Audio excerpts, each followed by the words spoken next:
The screen is dark. All you can hear is a harsh, metallic scraping. Then, this image appears. A colossal, seamless cube of glittering yellow metal, right in the heart of a modern city. This is it. Every single ounce of gold ever torn from the earth, piled into one place.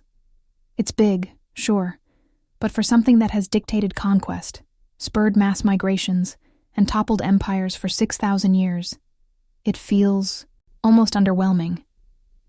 Much of it sits as jewelry and decoration.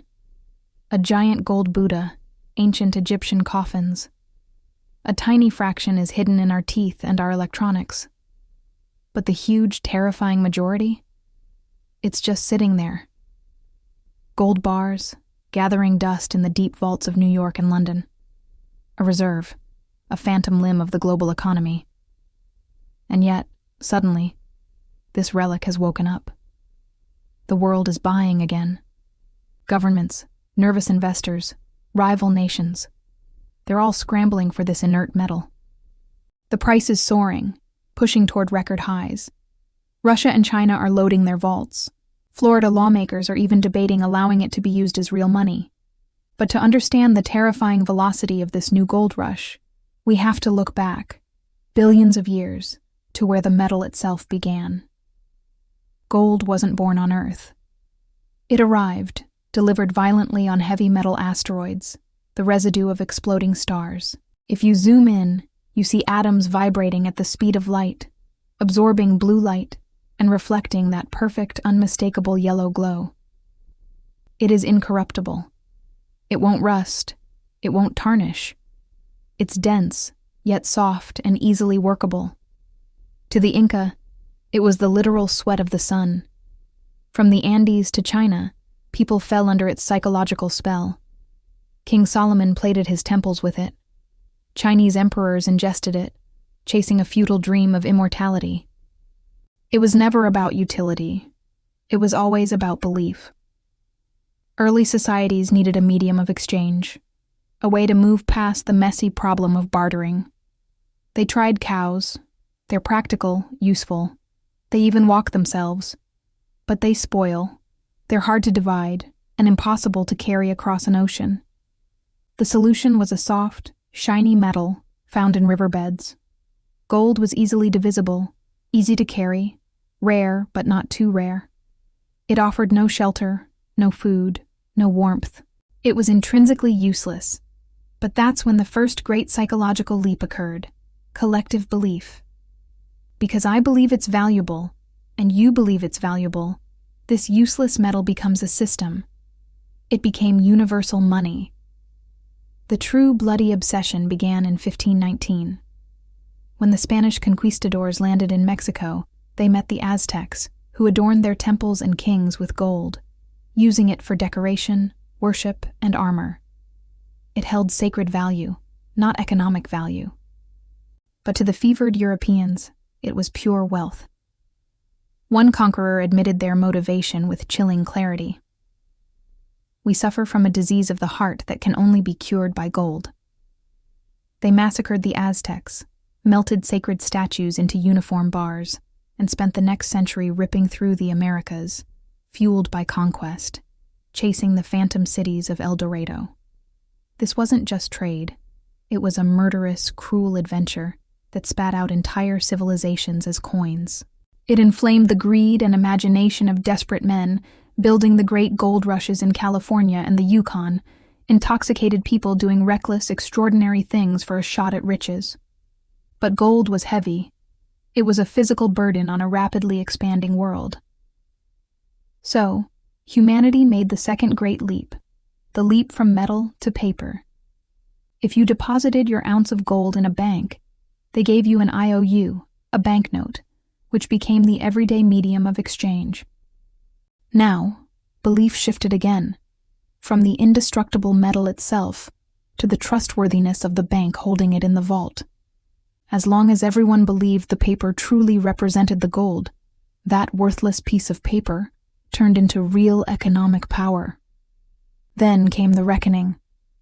By the early 1900s, the US and other nations locked themselves into the gold standard, pegging $20 to 1 ounce of gold. But the system was fragile, vulnerable to sudden panics. People would rush the banks, demanding gold, draining the vaults, and crashing the economy.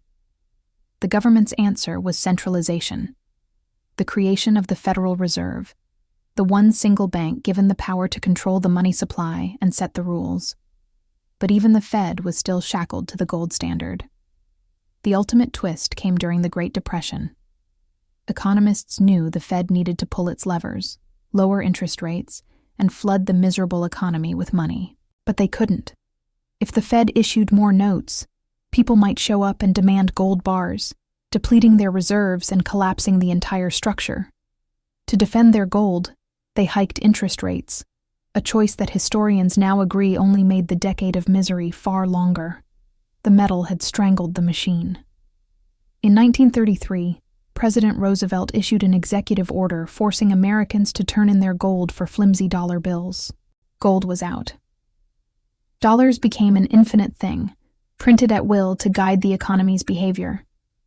This was the biggest leap of all, fiat money, where belief rested solely in the government's competence to run the machine properly. The next blow landed globally. After World War II, the U.S., now the undisputed superpower, promised its allies that their currency would be pegged to the dollar, and crucially, that the dollar itself would still be backed by gold, $35 per ounce. Trust was anchored in the vaults of Fort Knox, but the U.S. couldn't keep its promise. As they printed more and more money to fund wars and social programs, the world caught on. France famously sent a navy ship in the 1960s, demanding its gold in exchange for dollars. The treasury was running out. In 1971, President Nixon shut the gold window forever. The entire global economy was suddenly running on a currency backed by nothing more than collective belief in the stability of the U.S. government and the might of its military. For decades, that stability held. But today, that belief is eroding.